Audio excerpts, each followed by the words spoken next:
नमस्कार दोस्तों, ओम श्री गणेशाय नमः।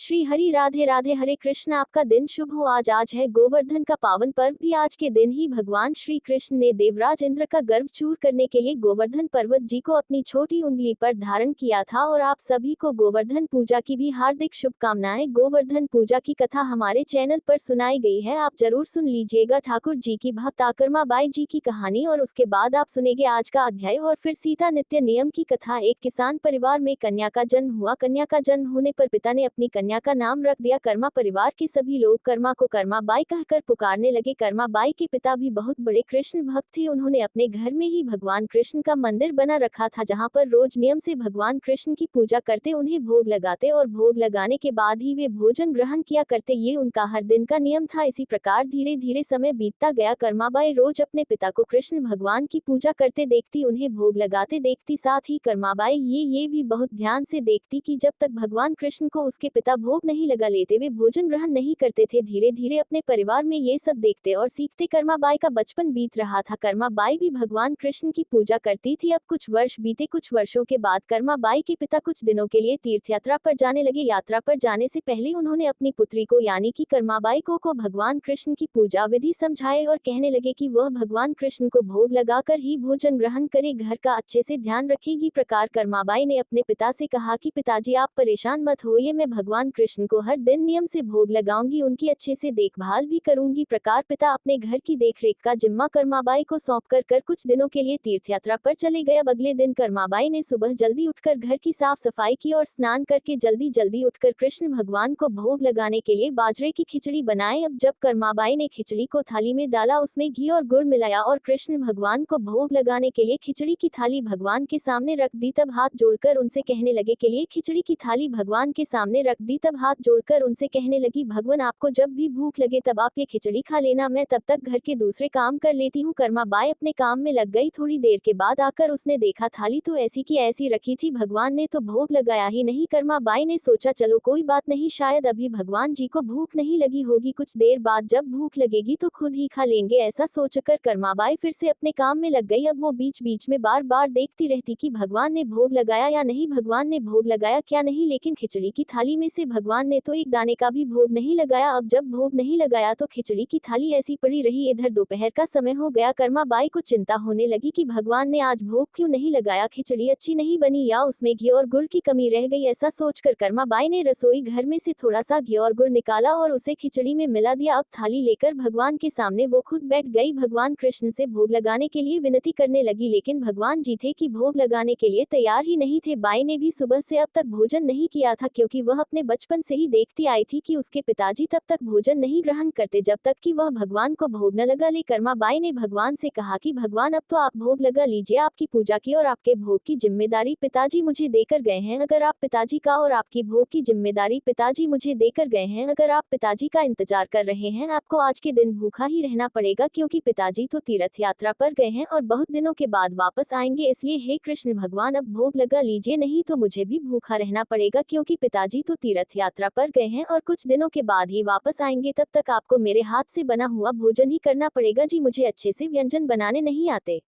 ना ही मैं स्वादिष्ट भोजन बना पाती हूँ और ना ही मुझे विधि विधान से पूजा पाठ करना आता है। मुझे तो बस ये बाजरे की खिचड़ी और रूखी सूखी सब्जी रोटी बनानी आती है, तो भगवान जी बस इसी से गुजारा करना पड़ेगा। खिचड़ी की थाली की तरफ इशारा करते हुए कर्माबाई भगवान कृष्ण से हाथ जोड़कर कहने लगी, हे भगवान अब तो आपको मैंने इस खिचड़ी में और ज्यादा घी और गुड़ डालकर दे दिया है, अब तो भोग लगा लीजिए। प्रकार कर्माबाई बार बार भगवान से भोग लगाने की विनती करने लगी, लेकिन भगवान जी ने फिर भी भोग नहीं लगाया। समय बीतता जा रहा था। कर्माबाई को भगवान की चिंता थी। कर्माबाई ने भगवान से कहा, ठीक है भगवान, जब तक आप भोग नहीं लगाएंगे मैं भी कुछ नहीं खाऊंगी, अब आप भी भूखी रहिए और मैं भी भूखी रहूंगी। ऐसा कहकर कर्माबाई भगवान से नाराज होकर बैठ गई। दोपहर बीती, शाम होने को आ गई, लेकिन भगवान की तरह कर्मबाई ने भी कुछ नहीं खाया। कर्मबाई भूखी प्यासी बैठी रही। आखिरकार कर्मबाई की जिद देखकर भगवान की मूर्ति से आवाज आए, अरे कर्मबाई तुमने तो पर्दा किया ही नहीं, मैं ऐसे कैसे भोग लगा लूं। ये बात सुनकर कर्माबाई ने तुरंत अपनी चुनरी का पर्दा कर दिया। फिर उसी की छाया में भगवान कृष्ण ने बाजरे की खिचड़ी का भोग लगा लिया और देखते ही देखते पूरी थाली खाली हो गई। ये देखकर कर्माबाई भगवान से कहने लगी, हे प्रभु बस इतनी सी बात थी तो पहले ही बता देते, सारा दिन दिन खुद भी भूखे रहे और मुझे भी भूखा रखा। इसके बाद भगवान को भोग लगाकर कर्माबाई ने भी भोजन ग्रहण किया। कर्माबाई का रोज का ये नियम बन गया। कर्माबाई रोज सुबह जल्दी उठकर सबसे पहले भगवान के लिए भोजन बनाती और भोग की थाली भगवान के सामने रखकर पर्दा लगाकर बैठ जाती और थोड़ी देर बाद देखती तो थाली पूरी की पूरी खाली मिलती। ये देखकर कर्मा बहुत खुश हो जाती और खुशी खुशी करके बाकी काम निपटाने लगती। कर्माबाई का ये विश्वास था कि भगवान को सुबह जल्दी ही भूख लग जाती है, इसलिए तो वह सुबह सवेरे जल्दी उठकर बाकी काम करे बिना सबसे पहले भगवान के लिए भोजन बनाती और बड़ी प्रेम से भगवान को भोजन खिलाती थी। जब भगवान भोजन कर लेते तब निश्चित होकर स्नान आदि काम करती और घर के दूसरे बाकी काम करते। अब यही क्रम कई दिन तक चलने लगा। कुछ दिनों के बाद कर्माबाई के पिता तीर्थ यात्रा पूरी करके घर वापस लौट आए। पिता के वापस आने पर कर्माबाई ने उन्हें बताया कि पहले दिन जब उसने भगवान कृष्ण को भोग लगाया था तो कैसे भगवान ने उस दिन बहुत नखरे किए, सारा दिन खुद भी भूखे रहे और मुझे भी भूखा रखा। तब शाम को जाकर कहीं उन्होंने खिचड़ी खाए। अब तो भगवान कृष्ण सुबह सवेरे जल्दी भोग लगा लेते हैं और देखते ही देखते पूरी थाली भी साफ कर देते हैं। ये बात सुनकर कर्माबाई के पिता हैरान रह गए। कृष्ण भक्त पिता को अपनी पुत्री की सरल प्रेम भक्ति और भगवान श्री कृष्ण की कृपा को समझते बिल्कुल देर नहीं लगी। अब कर्मा के पिताजी सोचने लगे कि जिस भगवान को प्राप्त करने की इच्छा से वह तीर्थ यात्रा करने गए थे, वह भगवान तो साक्षात उनके घर में ही विराजमान है और उन्हीं की पुत्री के हाथ से रोज भोग भी लगाते हैं। मैं ऐसा सोचकर वे कर्माबाई को अपनी पुत्री के रूप में प्राप्त करके अपने आप को धन्य समझने लगे। उन्होंने कर्माबाई से कहा, बेटी आज से तुम ही भगवान की सेवा करना, रोज भगवान को अपने हाथों से ही भोग लगाना। पिताजी की बात सुनकर कर्माबाई बहुत खुश हुई। इसी प्रकार सुबह जल्दी उठकर बहुत प्रेम भाव से भगवान कृष्ण को भोग लगाने लगी। इस प्रकार यह उसका रोज का नियम बन गया। कुछ वर्षों के बाद कर्मा जी के पिता की मृत्यु हो गई। कर्मा अपने घर में अकेली रह गई, इसलिए कर्मा का घर में बिल्कुल मन नहीं लगता था। एक दिन कर्मा ने अपने घर से कुछ जरूरी कपड़े ली और भगवान कृष्ण की मूर्ति लेकर अपने गांव को छोड़कर तीर्थ यात्रा पर निकल पड़ी। तीर्थ यात्रा पर अलग अलग तीर्थों के दर्शन करते करते कर्माबाई उड़ीसा के जगन्नाथपुरी पहुंच गई और जगन्नाथपुरी में ही कर्मा ने निवास करने का निश्चय कर लिया। जगन्नाथपुरी में ही कर्माबाई ने छोटी सी कुटिया बना ली और उसी में ये रहने लगी। अब कर्माबाई रोज सुबह सवेरे अपने नियम के अनुसार जल्दी उठकर भगवान श्री कृष्ण के लिए बड़े प्रेम से खिचड़ी बनाती और भगवान की थाली में भोग लगाती। देर में भगवान खिचड़ी खा लेते। जब थाली साफ हो जाती तब कहीं जाकर कर्माबाई अपने सारे बाकी काम करती, तब स्नान करती और बाकी कामों में लग जाती। इस प्रकार यही क्रम निरंतर चलता रहा। कई वर्षों तक यही क्रम चलता रहा। एक दिन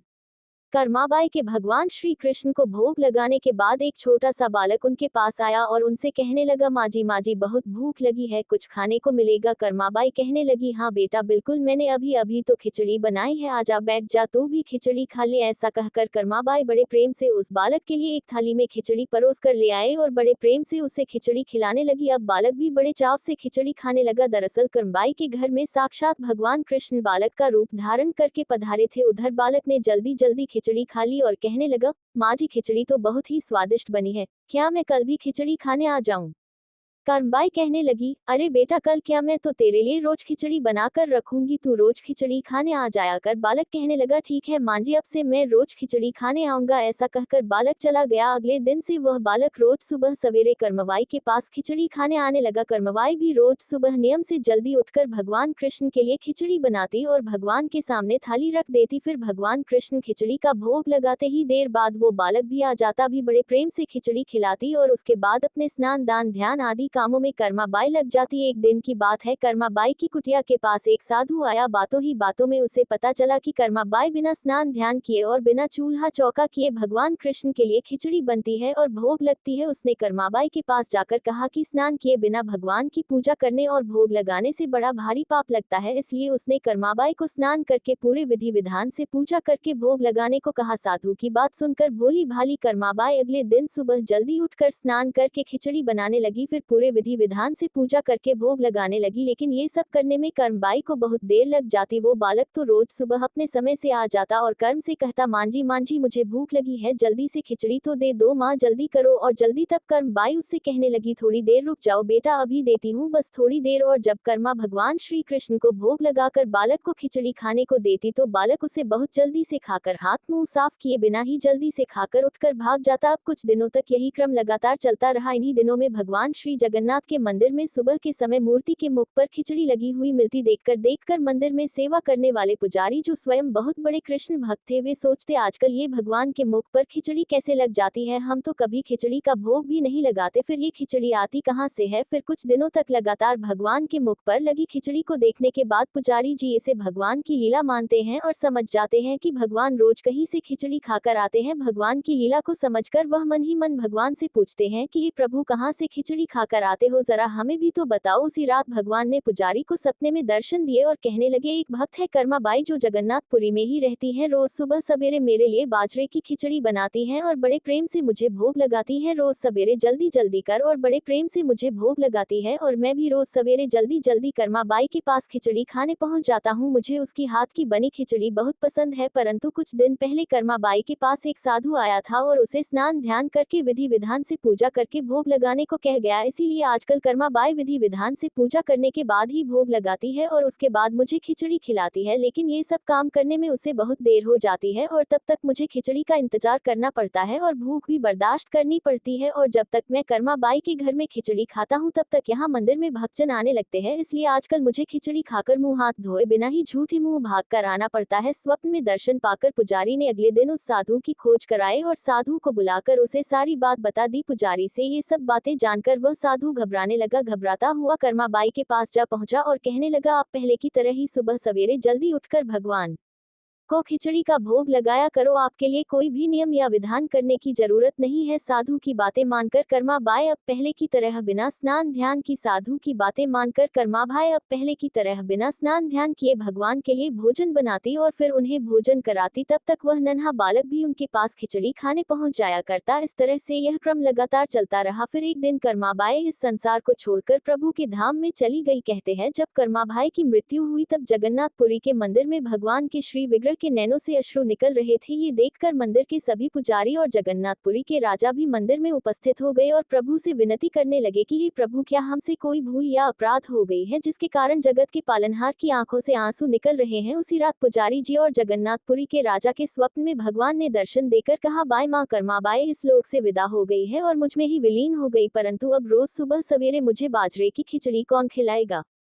फिर अगले दिन जगन्नाथपुरी के राजा ने मंदिर के सभी पुजारियों और संतों से राय ली और यह आदेश जारी कर दिया कि आज से भगवान को सुबह सवेरे सबसे पहले मां कर्मा बाई के नाम से खिचड़ी का भोग लगाया जाएगा, जिससे भगवान को कभी भी मां कर्मा बाई की कमी महसूस न हो। कहा जाता है आज भी भगवान श्री जगन्नाथ जी के मंदिर में श्री जगन्नाथ जी के विग्रह को 56 भोग से पहले बाल रूप में खिचड़ी का भोग लगाया जाता है और इसे बाल भोग कहा जाता है। सभी प्रेम से बोलिए कर्मा बाई की जय। अब सुनिए आज का अध्याय। दीपावली की रात्रि को घर सजाने, दीप मालिकाएं जलाने और महालक्ष्मी पूजन के बारे में विस्तार पूर्वक बतलाते हुए नारद जी ने कहा, हे राजा प्रथु, कार्तिक कृष्ण अमावस्या को दीप मालिका करने से दरिद्रता का विनाश होकर संपन्नता आती है। इस संबंध में एक कथा सुनाता हूँ, ध्यान पूर्वक सुनो। भुरसेन देश में सत्य शर्मा नाम का एक अत्यंत दरिद्र ब्राह्मण था। उसके मन में एकमात्र यही कामना थी कि यदि मेरे पास धन हो तो मैं उसे यज्ञ दान पूजा पाठ आदि कार्यों में व्यय करूं। अपनी दरिद्रता के निवारण का उपाय पूछने पर एक विद्वान ने उसे बताया कि तुम शिव जी की आराधना करो। ब्राह्मण सत्य शर्मा ने सच्चे हृदय से भगवान शिव की उपासना आरंभ कर दी। एक वर्ष बीतने पर शिव जी ब्राह्मण का रूप धारण करके उसके पास आए और बोले, हे विप्र, धन प्राप्ति के लिए तुम राजा के पास जाकर उससे वरदान मांगो कि कार्तिक की अमावस्या को तुम्हारे सिवाय और कोई भी अपने घर में दीपक न जलावे। ब्राह्मण ने ऐसा ही किया। राजा ने तो उसकी बात स्वीकार करके कार्तिक कृष्ण चतुर्दशी को सारे शहर में ढिंढोरा पिटवा दिया। अमावस्या को कोई भी में दीपक न जलावे। राजा की आज्ञा मानकर की रात्रि को किसी ने भी दीपक नहीं जलाया। जब रात को लक्ष्मी जी नगर में आई तो देखा कि समस्त नगर में अंधेरा है, मगर एक ब्राह्मण का घर खूब सजा हुआ है और दीपमाला से जगमग हो रहा है। लक्ष्मी जी प्रसन्न होकर उस घर में प्रवेश करने लगी। लक्ष्मी जी को अपने घर में प्रवेश करते देखकर गया और कहने लगा, हे भद्रे, तुम्हारे पति तो अति कठोर है और तुम अत्यंत चंचल हो, इसलिए तुम हमारे घर में प्रवेश मत करो। तब लक्ष्मी जी ने उत्तर दिया कि मैं भगवान के शयन के समय में आई हूँ, इस कारण निश्चय ही तुम्हारे घर में निवास करूंगी। यह सुनकर ब्राह्मणी ने कहा, यदि आप इस बात की शपथ शपथ लो, मेरी 3 पीढ़ियों तक इस घर में स्थायी निवास करोगी, तभी तुम इस घर में प्रवेश कर सकती हो। लक्ष्मी जी ने कहा, यदि तुम विधिपूर्वक मेरा पूजन करते रहोगी तो निश्चय ही मैं तुम्हारे घर में वास करूंगी। यह सुनकर ब्राह्मण ने पूछा, किस विधि से आपका पूजन करूं, आप मुझे पूरा विधि विधान बताइए। तब लक्ष्मी जी ने कहा,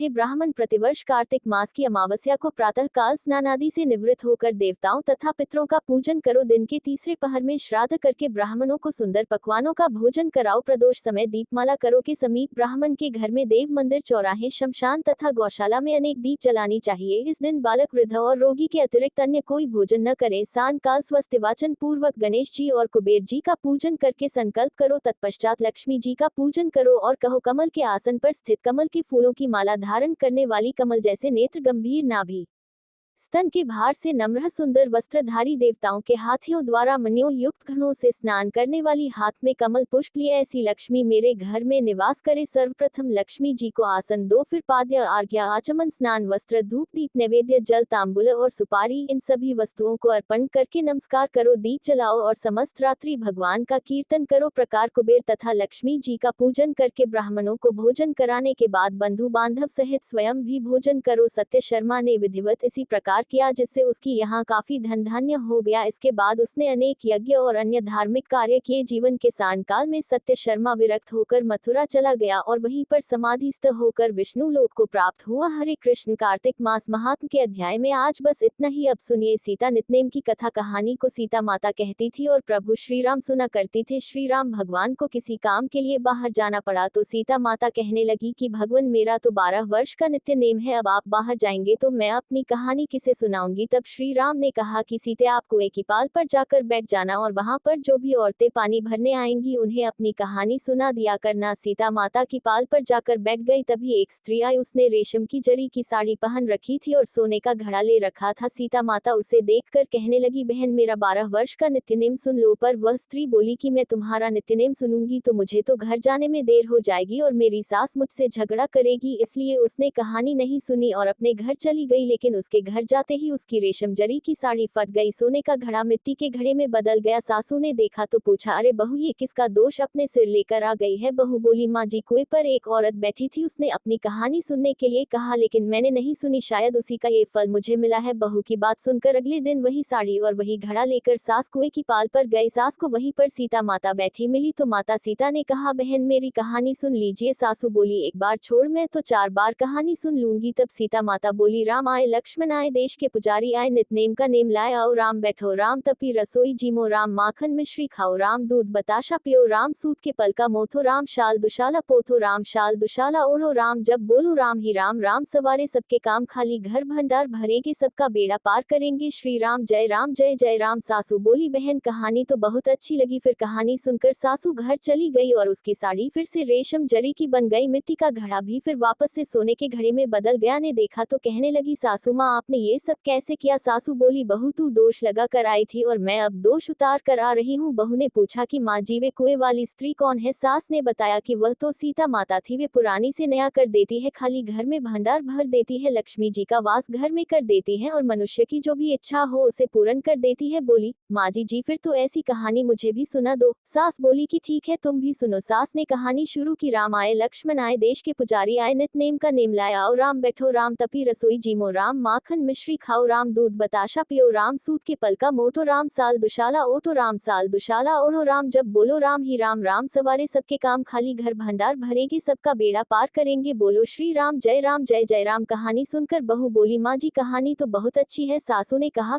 ठीक है, अब से हम इस कहानी को रोज किया करेंगे। अब सास बहू रोज सवेरे उठती, नहाती धोती और पूजा करने के बाद नितनेम की सीता माता की कहानी कहती। एक दिन की बात है, उनके यहाँ पड़ोस की एक औरत आई और बोली कि बहन, जरा सी आंच तो देना। बोली कि आंच तो अभी हमने चलाई ही नहीं। पड़ोसन बोली, तो फिर तुम सुबह 4 बजे से उठकर क्या कर रही हो। तो उन्होंने कहा कि हम तो सुबह सुबह उठकर पूजा करते हैं, सीता माता की नितनेम की कहानी कहते हैं। पड़ोसन ने उनकी बात सुनकर फिर कहा, सीता माता की कहानी कहने से तुम्हें क्या मिला। वे दोनों बोली, सीता माता की कहानी कहने से घर में भंडार भर जाते हैं, काम पूर्ण हो जाते हैं, मन की इच्छा भी पूरी होती है। पड़ोसन ने कहा, बहन अगर ऐसा है तब तो फिर मुझे भी कहानी सुना दो। तब बहू बोली कि ठीक है, तुम भी यह कहानी सुन लो। राम आए, लक्ष्मण आए, देश के पुजारी आए, नित नेम का नेम लाए। आओ राम बैठो, राम तपी रसोई जिमो, राम माखन मिश्री खाओ, राम दूध बताशा पियो, राम सूत के पलका मोथोरम शाल दुशाला पोठोरम शाल दुशाला ओढ़ोरम। जब बोलू राम ही राम, राम सवारे सबकी काम खाली, घर भंडार भरेंगे, सबका बेड़ा पार करेंगे। श्री राम जय राम जय जय राम। पड़ोसन ने इस कहानी को सुना तो कहने लगी, बहन कहानी तो बहुत अच्छी लगी। अब वह पड़ोसन भी नित नियम सीता माता की कहानी कहने लगी। कहानी कहने से सीता माता ने पड़ोसन के भी धन के भंडार भर दिए। देखते ही देखते अब तो पूरे मोहल्ले में नित्यनेम की कथा चल पड़ी और हर किसी की मनोकामना पूर्ण होने लगी। हे सीता माता, जैसे आपने उन सभी के भंडार भरे वैसे ही हमारे भी भरना। कहने वाले, सुनने वाले और हुंकार भरने वाले सबके भरना, सभी प्रेम से बोलिए वाले और हुंकार भरने वाले सबकी भरना, सभी प्रेम से बोलिए। सीता मैया की जय। अब सुनिए तुलसी स्तोत्र पाठ, चालीसा और आरती। सनातन धर्म में तुलसी को अत्यंत पूजनीय माना जाता है। जिस घर के आंगन में तुलसी होती है वहां कभी कोई कष्ट नहीं आता और मां तुलसी के नाम के उच्चारण मात्र से ही भगवान विष्णु प्रसन्न हो जाते हैं। तुलसी जी में जल चढ़ाने से घर में सुख समृद्धि आती है तथा हर प्रकार के रोग शोक आदि व्याधि से मुक्ति मिल जाती है। तुलसी जी की पूजा करते समय श्री तुलसी स्तोत्र का पाठ जरूर करना चाहिए। ऐसा करने से माता तुलसी जल्द प्रसन्न होती हैं और माता तुलसी जी की पूजा का भक्तों को दोगुना फल मिलता है। तो प्रिय श्रोताओं, अब आपको पुनरीकृत तुलसी स्तोत्र का हिंदी अनुवाद सुना रहे हैं। आप सभी मन में श्रद्धा रखकर तुलसी स्तोत्र का हिंदी अनुवाद सुनिए। देवी तुलसी माँ को मेरा प्रणाम है, मैं आपको नमन करता हूँ। हे विश्व की पालक, आप श्री हरि की परम प्रिय हैं। हे देवी, आपकी शक्ति के कारण ब्रह्मा से लेकर सभी देवता इस संपूर्ण संसार को बनाए रखने और उसका अंत करने में सक्षम है। इसका अर्थ है कि आपके कारण ही ब्रह्मा जी के साथ अन्य देवता गण सृष्टि के निर्माण, उसके पालन पोषण और विनाश में लगे हुए। तुलसी जी आपको मेरा प्रणाम है, जो जीवन में कल्याण लाती है। उन देवी तुलसी को नमस्कार है जो श्री विष्णु जी की प्रिय है और जो शुभ है, मुक्ति प्रदान करने वाली और समृद्धि प्रदान करने वाली। देवी तुलसी को नमस्कार है, देवी तुलसी को नमस्कार है। हे देवी, कृपया मुझे सभी प्रकार के दुर्भाग्य और विपत्तियों से बचाए रखना। हे देवी, आपकी महिमा का वर्णन करना, यहाँ तक कि आपका स्मरण मात्र ही मनुष्य को पवित्र बना देता है। देवी तुलसी जी को प्रणाम। मैं देवी तुलसी को पूरी श्रद्धा के साथ प्रणाम करता हूँ। जो देवी, मैं देवी तुलसी को पूरी श्रद्धा के साथ प्रणाम करता हूँ, जो देवियों में सबसे प्रमुख है और जिनका तेजों में रूप है, जिसे देखकर इस नश्वर संसार के सभी पापी अपने पापों से मुक्त हो जाते हैं। देवी तुलसी को मेरा प्रणाम है। इस पूरे विश्व को देवी तुलसी जी ने संरक्षित किया है, जिसमें गतिमान और अचल दोनों प्राणी शामिल है। देवी पापी व्यक्ति के सभी पापों को नष्ट कर देती है बार जब वह उन्हें देखते हैं और भक्ति के साथ उनके सामने आत्मसमर्पण करते हैं। इसका अर्थ है कि माता तुलसी चर और अचर समेत पूरे जगत की रक्षा करती है और अपने दर्शन मात्र से ही पापी मनुष्यों के सभी पापों को नष्ट कर देती है, या फिर तुलसी जी के दर्शन मात्र से ही पापियों के पाप नष्ट हो जाते हैं। देवी तुलसी को मेरा प्रणाम है। जो भी श्रद्धा के साथ देवी तुलसी के सामने हाथ जोड़कर प्रणाम करते हैं, वे इस कलयुग के बंधनों को पार कर जाते हैं, सभी प्रकार के सुख और प्रसन्नता को प्राप्त करते हैं, चाहे वह महिला हो, व्यापारी हो या अन्य कोई भी जन। देवी तुलसी को मेरा नमस्कार। देवी तुलसी के समान इस पृथ्वी पर और कोई देवता नहीं है। देवी विश्व को उसी प्रकार शुद्ध करती है जैसे वैष्णव भगवान विष्णु जी के संग से शुद्ध होते हैं। देवी तुलसी को मेरा प्रणाम। इस कलयुग में भगवान विष्णु जी के माथे पर तुलसी पत्र चढ़ाना भक्तों की मस्तक पर विष्णु जी के वरदान, कृपा और आशीर्वाद को हमेशा बनाए रखता है। इसका अर्थ है कि जो भी व्यक्ति इस कलयुग में भगवान श्री विष्णु जी के मस्तक पर तुलसी जी को अर्पित करता है, उसके ऊपर हमेशा भगवान विष्णु जी का आशीर्वाद बना रहता है। देवी तुलसी को नमस्कार है। तुलसी जी में हमेशा सभी देवी देवताओं का वास रहता है, इसलिए इस संसार में तुलसी जी की पूजा करना सभी देवी देवताओं की पूजा के समान है। इसका अर्थ है कि तुलसी जी की पूजा से सभी देवों की पूजा संपन्न हो जाती है। देवी तुलसी को मेरा नमस्कार है। आप सब कुछ जानने वाली है और भगवान विष्णु जी के प्रिय है। अपने भक्तों को आप सभी प्रकार की समृद्धि प्रदान करती है। देवी, कृपया मुझे सभी प्रकार के पापों से बचाए। हे देवी तुलसी जी को नमस्कार है। पहले के समय में ये भजन बुद्धिमान पुनरिक के द्वारा हर रोज भगवान श्री विष्णु जी की पूजा करते हुए उन्हें तुलसी के पत्तों से अलंकृत करते हुए गाया जाता था। देवी तुलसी जी को नमस्कार है, जिनके 16 नाम है। तुलसी श्री महालक्ष्मी, विद्या अविद्या यशस्विनी, धर्म का अवतार यानी धर्मेय धर्मावली व श्री विद्या यशस्विनी, धर्म का अवतार यानी धर्मेय धर्मानंदना। देवी देवी देवमनाह प्रिय यानी देवियों और देवों को प्रिय, लक्ष्मी जी की प्रिय सखी। देवी स्वर्ग भूमि यानी पृथ्वी, अचला यानी स्थिर, चला यानी अस्थिर। देवी तुलसी के इन 16 नामों का भक्तगण पाठ करते हैं या महिमा गाते हैं। देवी के 16 नामों का पाठ करने वाले भक्त आसानी से श्री हरि हरि की भक्ति प्राप्त कर लेते हैं और अंत में भगवान विष्णु जी के चरण कमलों में स्थान प्राप्त करते हैं, जिन्हें माँ तुलसी पृथ्वी महालक्ष्मी कमल की स्वामिनी और श्री हरि की प्रिय के नाम से भी जाना जाता है। तुलसी को मेरा नमस्कार है। तुलसी की सखी तुलसी जी शुभ प्रदान करती है, पापों को दूर करती है और सभी को पवित्र बनाती है, पुण्य प्रदान करती है। आपको प्रणाम है देवी तुलसी, जिनकी प्रशंसा देव ऋषि नारद द्वारा की जाती है और श्री नारायण के प्रिय है। उन देवी तुलसी को हम सबका बार बार प्रणाम है। जय जय तुलसी भगवती सत्यवती सुखदायिनी नमो नमो हरिप्रसी श्री वृंदा गुण खाने श्री हरि शीश विराजनी देहु अम्ब अम्बे जनहित है वृंदावनी अब ना कर विलब्य धन्य धन्य श्री तुलसी माता महिमा आगम सदा श्रुति गाता हरि की प्राण से तुम प्यारी हरे ही है तू किन्हा तप भारी जब प्रसन्न है दर्शन दियन हो तब कर जोरी बिने उसकीयन हो हे भगवंत कांत मम हो दीन जानी जानी छाड़ू छोहु सुनी लक्ष्मी की बानी दियन हो श्राप गद पर आनी उसे योग्य वर मानगन हारी हो बिटप अयोग्य वर मानगन हारे बिदप तुम जड़ तनुधारी सुनी तुलसी है श्रुप्यो ते ही ठामा करहु वास तुहनी चंद धामा दियो वचन हरि तब तत्काला सुनहु सुमुखी जानी हो बिहाला पाइव्यो रोपाती तोरा पूजही अस वचन सतमोर द्रौपदी तोरा पूजही आस वचन सत मोरा तब गोकुल महगोप सुदामा तासु भई तुलसी तू बामा कृष्ण रास लीला के माही राधे शाक्यो प्रेम लाखी नाही दियो शाप तुलसी है तत्काल नर लोक है तुम जन्महु बाला यो गोप नरलोक ही तोमह जन्म हु बाला यो गोप वैदानव राजा शंखचूर्ण नामक शीर ताजा तुलसी भयतासु की नारी परम सती गुण रूप गारी असद्वे कल्प बीती जब गयो कल्प तृतीय जन्म तब भयो वृंदा नाम भयो तुलसी को असुर जलंधर नाम पति को करति द्वंद अतुल बलधामा कीन्हा शंकर से संग्रामा जब निज सैन्य सहित शिवहारे मरही न तब हर हरि पुकारे पतिव्रता वृंदा ती नारी को न सके पते ही संघारी नारी को न सके पति ही संघारी तब जालंधर ही भेष बनाए वृंदा टेग हरि पहचो जाय शिवहित लहे करी कपट प्रसंग का कियो सतित्व धर्म तो ही भग्गा भयो जालंधर करी संघहारा सुनी उर्शोक उपारा ते ही छन दियो कपट हरि तारी यह उपारा ते ही छन दियो कपट हर थारी लखी वृंदा दुख गिरा उचारी जलंधर जस हत्यो अभीता सोए रावण तस हरि सीता अस प्रस्तुरसम हृदय तुम्हारा धर्म अखंडी मम पते ही संहारा यही कारण लही श्राप हमारा हमारा होवे तनु पाषाण तुम्हारा सुनी हर तुरंत ही वचन है उचारी दियो शाप बिना विचारे लिख्यो न निजा करतुत पति को छलन चाह्यो जब पार्वती को जड़मती तो ही असहु जरूपा जग में तुलसी बिटप अनुपा धगबरो जह लागयो आग जग्य में तुलसी बीटप अनुपा धगव रूप हम शालिग्रामा नदी गंडकी बीच लिलामा जो तुलसी दल हम ही चढ़े ही है सब सुख भोग परम पद पे ही है बिनु तुलसी हरि जलत शरीरा अति सई उठतसी सुर पीरा जो तुलसी दल हरि शिर धारत सो सहस्त्र घट अमृत धारत तुलसी हरि मन रंजन निहारी रोग दोष दुख भांजन निहारी प्रेम सहित हरि भजन निरंतर तुलसी राधा में नाही अंतर व्यंजन हो छप्पन हो प्रकारा बिन तुलसी दल न हरे ही प्यारा सकल तीरथ तुलसी तर छाही लह तो मुक्ति जन संशय नाही कवि सुंदर एक हरि गुण गावत तुलसी निकट सहस गुण पावत बसंत निकट दुर्वासा धामा जो प्रयास्यते पूर्व ललामा पाठ करे ही जो नित तुलसी चालीसा पढ़ी